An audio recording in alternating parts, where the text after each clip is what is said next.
Okay, this is Barb from Vintage Finds and Redesign, and I'm just going to go through the process that I'm using to apply an inlay to this round table. This is IOD's inlay called Morocco. This is what it looks like in the package. And it comes with 8 of these sheets. So here it comes with 8 sheets. So I knew that this particular inlay would work on this table.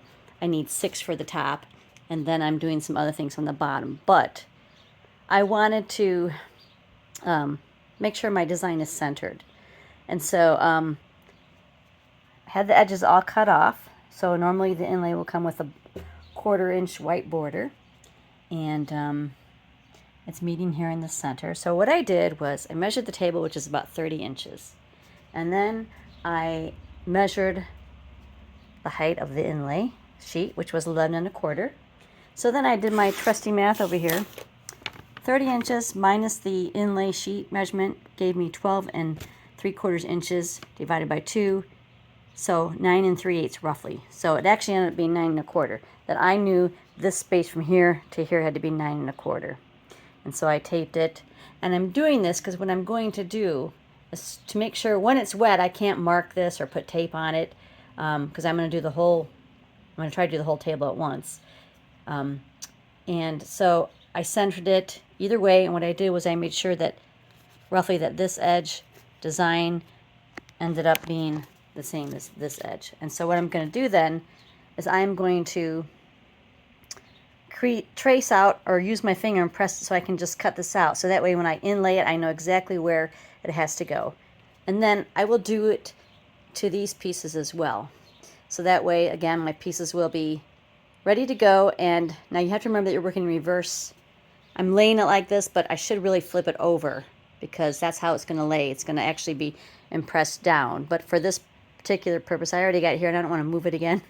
So I'm going to go ahead and do this, and then when I do these pieces, I will, which have been partially cut here. So another thing is each piece comes with a border, and for this piece I didn't want to do a double border, so we cut off one of the borders, and then when I inlay it on here, I will actually match the design up here and here. So you'll see I have just one stripe in between. And so I will make sure that when I do it, I will actually turn it this way, and I will mark my pieces what is what, so that because this table, maybe it's not perfectly round, or if you have a table that has an unusual shape, that's what you're going to want to do. And then I will lay them on my work table in the order that I'm going to inlay them, and I'm going to be using Fusion's Ultra Guard flat finish on the top to inlay my design into. It's a wet medium. And then Fusion came out with this alchemy paint, which is kind of a chalk style paint, and these 2 colors match my inlay exactly. So I will use them to add to the, maybe paint it on the legs or maybe around the rim. I'm not sure yet. I'm just going to start with the top and see how it looks first, and then I have some other small pieces that I'm going to add underneath here on the apron. And then you can see the legs have some detail there that I will paint. I'm not sure yet.